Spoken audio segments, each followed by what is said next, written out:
आज जो भगवान का उत्थापन हुआ कोई साधारण नहीं है।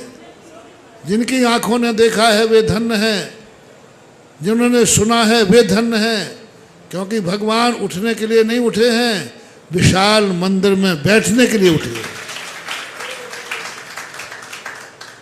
असाधारण चीज महान हुआ। जब भी कहीं मंदिर बने अपने राग द्वेष भूल जाना,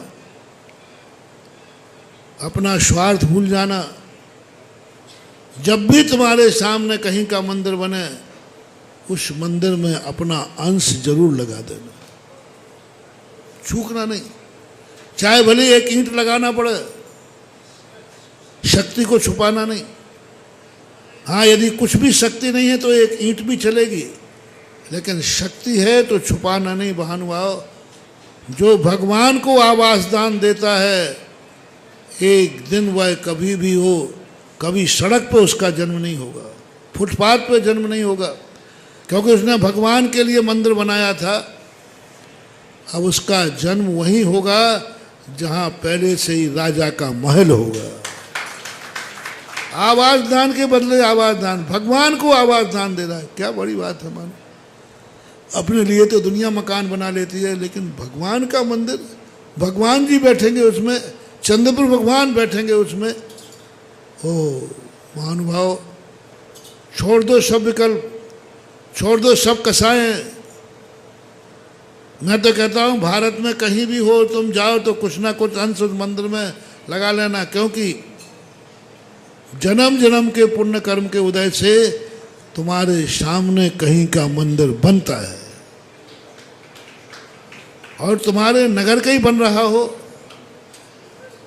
छोड़ दो रे सब कसाएं, छोड़ दो नया बाजार और पुराना बाजार, छोड़ दो हिंदुस्तान और पाकिस्तान की रेखाएं। सिंधु नदी के इस तरफ हिंदुस्तान, सिंधु नदी के उस तरफ, यहाँ भी शायद एक नदी है, दो नदी है। तो इस तरफ क्या माना, क्या मचा रखा तुमने? जैनियों को एक नदी बांट देगी। अरे जैनी वो अखंड है जिसे नदी तो क्या समुद्र भी नहीं बांट सकता। और हमारे अंदर ऐसा भाव है, नहीं मुझे तो दुनिया में कहीं बनेगा तो बनाऊंगा, लेकिन ये मंदिर तो हमारे कुल देवता का बन रहा है, हमारे भगवान का मंदिर बन रहा है, इसमें मेरा अंश नहीं लगे, संभव नहीं। क्योंकि 84 लाख आज के समय 600 साल के बाद पहली बार इस पीढ़ी का उदय आया है जो जिंदा है, जिसके सामने मंदिर बन रहा है। मंदिर तो बनेगा, बनता रहेगा, उससे कोई सवाल नहीं। तुम ये मत सोचना कि मैं इसलिए कह रहा हूं कि आप लोग दान दे दो मंदिर बनाना है। छोड़ो रे, सुनो, सुधा सागर जिस चीज को हाथ लगाता है उसी दिन वो पूरा बन जाता है, ये मान के चलता है। मंदिर तो अब बनेगा। बहादुरपुर वाला का एक व्यक्ति भी एक कौड़ी ना दो तो भी ये मंदिर बनेगा, ऐसा ठाकुर ने एक कौड़ी। और करके देखना है तो करके देख लो बेटा, करके देख लो। तो नियम ले लो कि बहादुरपुर का महाराज इसमें एक पैसा नहीं लगेगा, ठीक? प्रस्ताव पास करो। हाँ बिल्कुल न देना,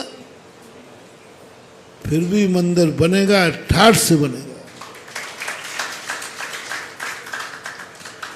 एक बार मन में आ गया तो वो काम आज तक कभी रुका नहीं और रुकेगा भी नहीं। एक स्थान पे गए, बोले महाराज जी मंदिर बनाना, लेकिन हमारी हैसियत नहीं है। तो हमने फिर हमें काय को लाए हो? अब बोले महाराज लाए इसलिए थे कि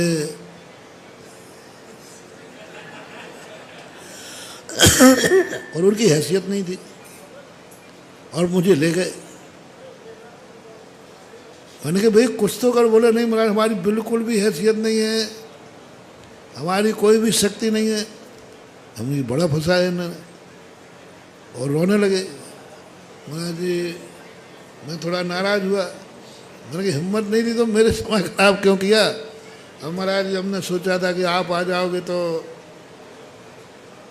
अब मैंने कहा भैया मैं तो मंदिर बनाने के उद्देश्य से तुम्हारे आया कि तुमने कहा महाराज जी हम लोग बिना दर्शन के खा रहे हैं, हमारा मंदिर है भी तो छोटा है, देखिए चमत्कार। वहाँ पहुँचते हैं, प्रवचन चल रहा है और मैं तुम्हें डांटने में लगा हूँ। उधर भगवान ने कहा, काहे को इन गरीबों को डांट रहा है, काहे को आंखें दिखा रहा है। तू अपने पे विश्वास कर, तेरा कदम जहाँ बढ़ गया है आज तक पीछे नहीं हटा, अब क्या हटेगा। यदि तूने मंदिर बनाने का भाव किया है तो मंदिर बनेगा। और हमारा प्रवचन चल रहा है, बीच में खड़े होकर व्यक्ति ने कहा, का व्यक्ति आया, बोले पूरा मंदिर मेरी तरह बनेगा। प्रवचन चलते चलते राजस्थान में एक सूतड़ा गांव है, सूतड़ा, सुखोदय नाम दिया, टोंक जिले में। वहां की घटना प्रवचन हो रहा है। तुम्हारी बातों में आकर मैंने 2 दिन खराब कर दिए, जैसे 4 दिन यहाँ कर दिए। 2 दिन बातों में आकर मैंने कहा कि तुमने अच्छा समय खराब किया। क्या महानुभाव, प्रवचन चल रहा है, प्रवचन हो रहा है। उसने हाथ उठा दिया, एक व्यक्ति ने। सब लोग देख रहे कौन आया है, कौन फरिश्ता आया है, कहाँ से आया है। मैंने कहा मूर्ति नहीं, वेदी भी। बोले हाँ वेदी भी। वेदी नहीं, मंदिर भी। हाँ मंदिर भी।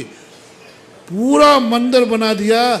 आज वो मंदिर नहीं, श्री सुखोदय तीर्थ क्षेत्र के नाम से जगत में विख्यात है। जहाँ 3-4 घर की बस्ती, कुछ भी उनकी शक्ति नहीं थी, सही में नहीं थी। ऐसे नहीं कि वो बहाने बना रहा, वो बहादुरपुर जैसे बेईमान नहीं थे।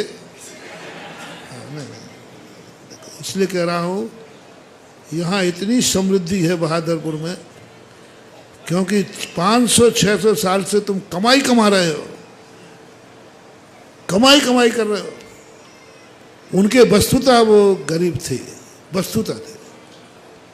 उनके घरों की हालत बिल्कुल कच्चे मकान थे, खप्पड़ वाले होते ना, वो मकान।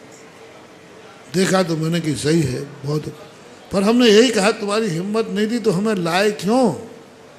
समय खराब किया, मैंने 10-12 किलोमीटर का चक्कर लगाया। भगवान ने कहा क्यों गरीबों को डांट रहा है, तू अपने आशीर्वाद पर विश्वास कर। तूने भावना भाई है तो भावना पूरी होगी। क्या आज तक तेरी भावना अधूरी रही?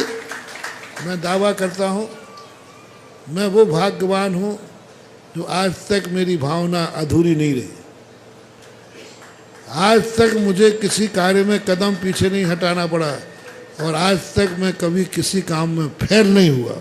जय जिनेंद्र। अगर आपको मेरी वीडियो अच्छी लगती है तो प्लीज़ मेरे चैनल को सब्सक्राइब करिए, लाइक करिए, शेयर करिए। इसी तरह से अपना प्यार मुझे देते रहिए।